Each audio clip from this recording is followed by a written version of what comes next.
Hi,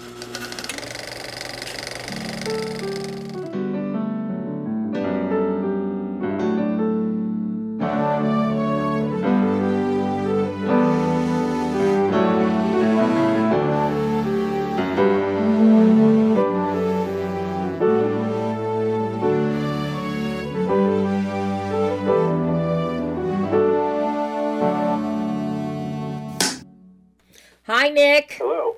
Hi, Debbie. How are you? I am fine. How are you? I'm good. Are you in Philly? Or you had a Philly history? I grew up in Philly, and I'm so tickled you shot this in the Poconos.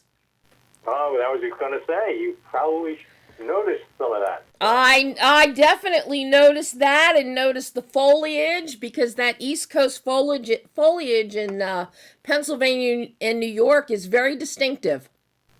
Yeah, no, it's my home state. And I try to shoot there. That's always my first call and choice. And Pennsylvania has some good tax credits too.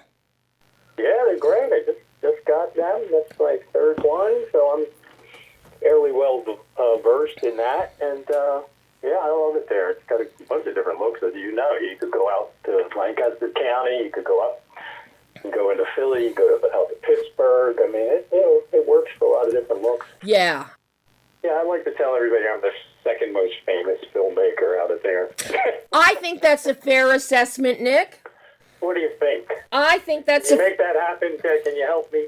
I may have to include that. When I talk about this film and you, I may have to start including that for you.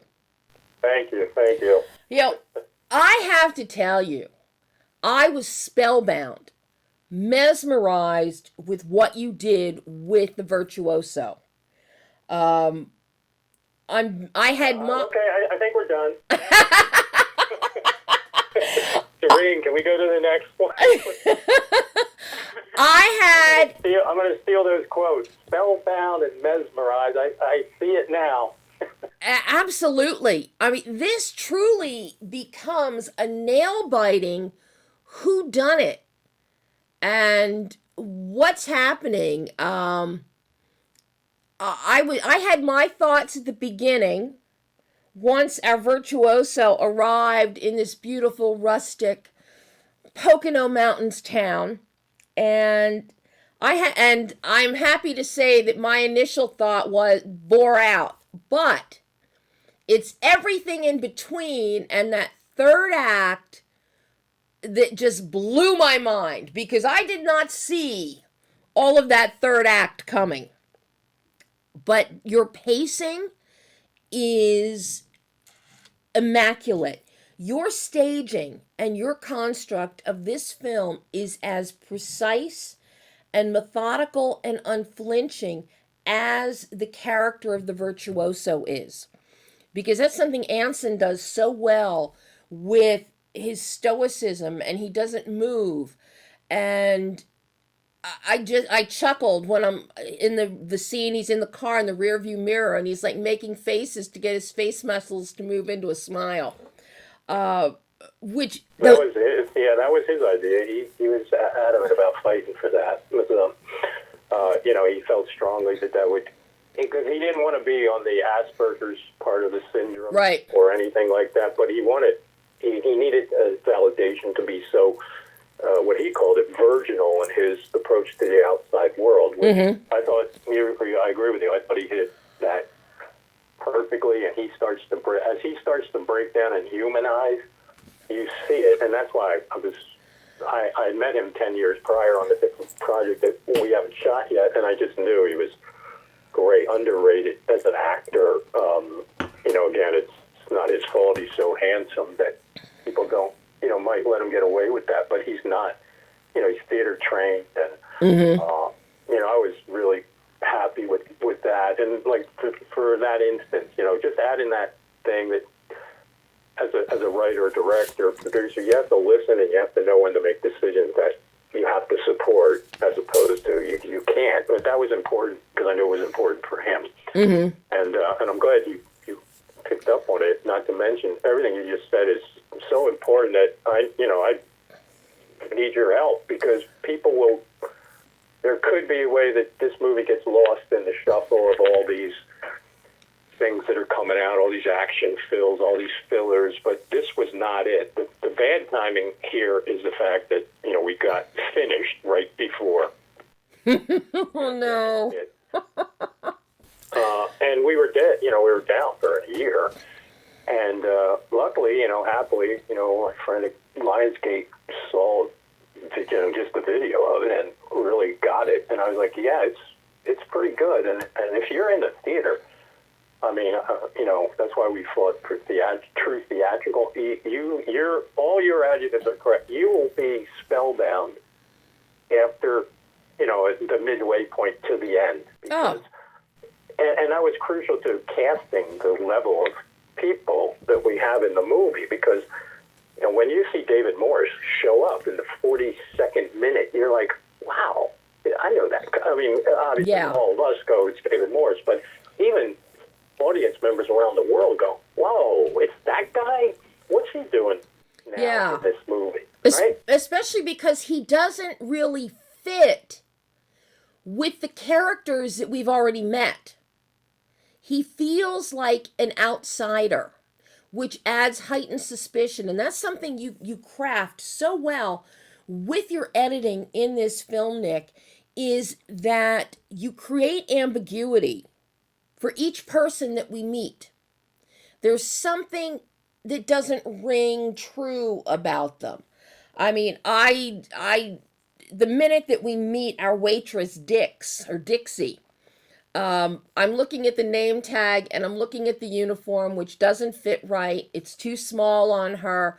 And there's a huge blood stain on the front of it.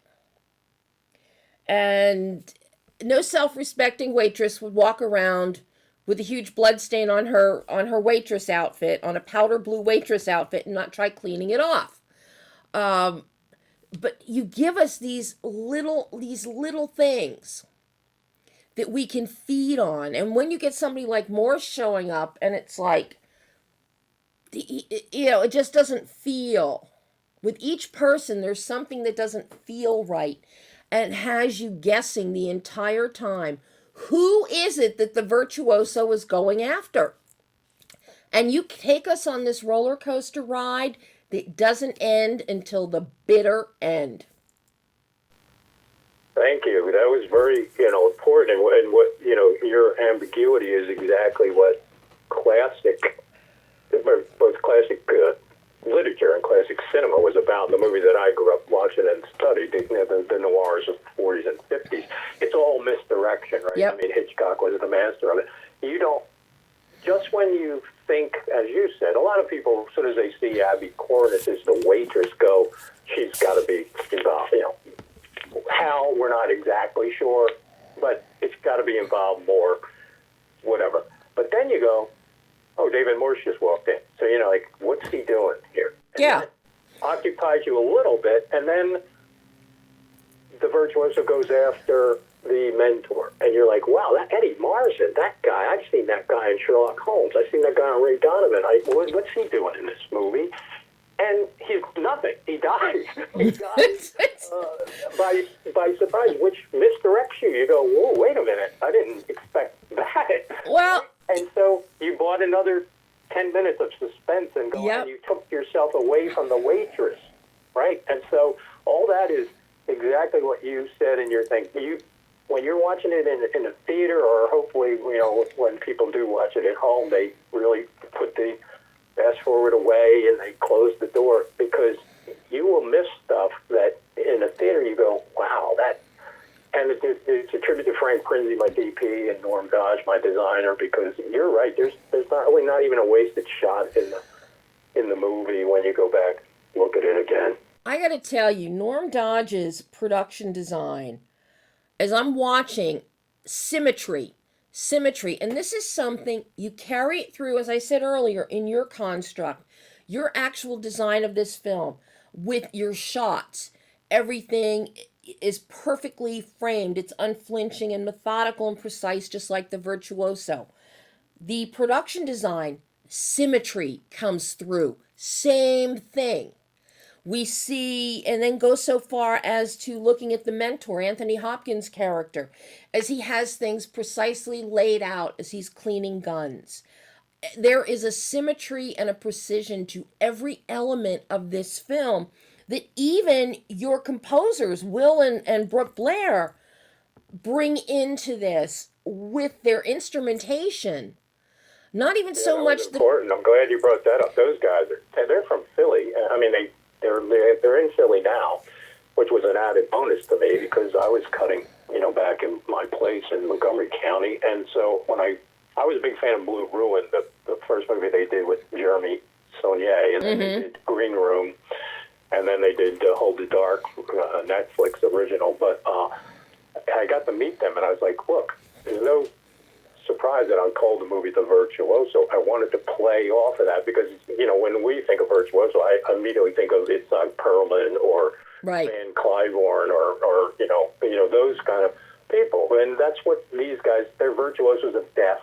Right? So it was clearly a play on that. But I said we need real instruments and we need kind of almost orchestral within the construct of a noir. So we didn't want a saxophone like a classic, shady 50s noir. We split that with a violin instead. And then that opening score, we didn't have the viola that cuts through until right before we went to the mix because I said something's missing. And we had to bring one of his artists back because Tony's theme had the cello, that darker, heavier, and that fits him. It fits him perfect, but it was already established, and I was like, well, we can't use that again, and we have multiple violins, and Will and Brooke were like, well, why don't we use a viola?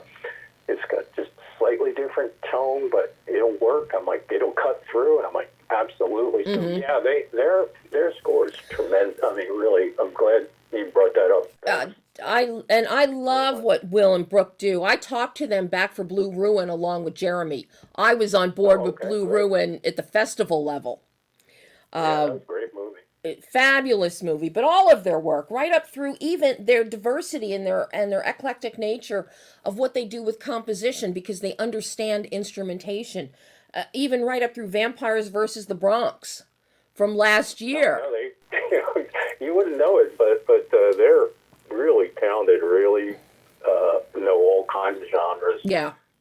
And they delivered. I mean, they sure did. That's a really high-end score, and again, depending on people's systems where they watch it, that's why I, of course, push for everybody to go to the theaters Friday, because the mix we did too. I mean, we had Tom Effinger at his place do the score. I mean, the surround and stuff, the Hopkins scene in the cemetery. I mean, we have like 47 tracks of sound there as he reverts back to Vietnam, right? And I think we did it pretty well. Started with the normal sounds of grass, lawnmower, crop duster overhead, bird chirping, right? Church bells ringing, and then it slowly started to morph into the crop duster becomes helicopter, the lawnmower becomes machine gun fire.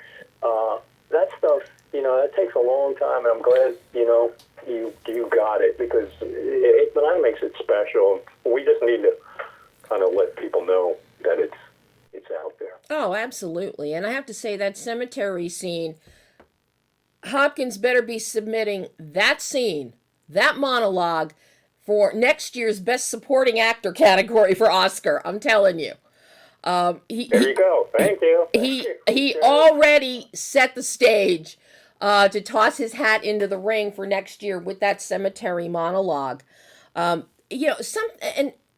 kudos to you and to Frank with your lensing here. I love the use of Dutching. Dutching is so key, as are your use of ECUs. And you really develop a pattern of when you're using them. But then that perfect intensity that you have with the Dutching, with the power shots, with those ECUs, you counter that with these glorious transition shots where you're using the sky, where you've got the metaphor happening with the storm is rolling in, and we're seeing the sky and we're hearing the thunder before night falls, and then we've got the moon and it's cloudy and murky, and by the time we get to the third act, all the murkiness is gone and it's just a bright, clear full moon up in the sky. What I love what you and Frank did with the lensing, with the framing in particular, and is the metaphoric design you have with the Dutching, which is, and the use of ECUs, and then you counter that metaphor in each scene with your transition shots of the sky, where we've got the clouds, the storm clouds are coming in, and your sound design, your mix comes in, and we hear the thunder in the background that's coming.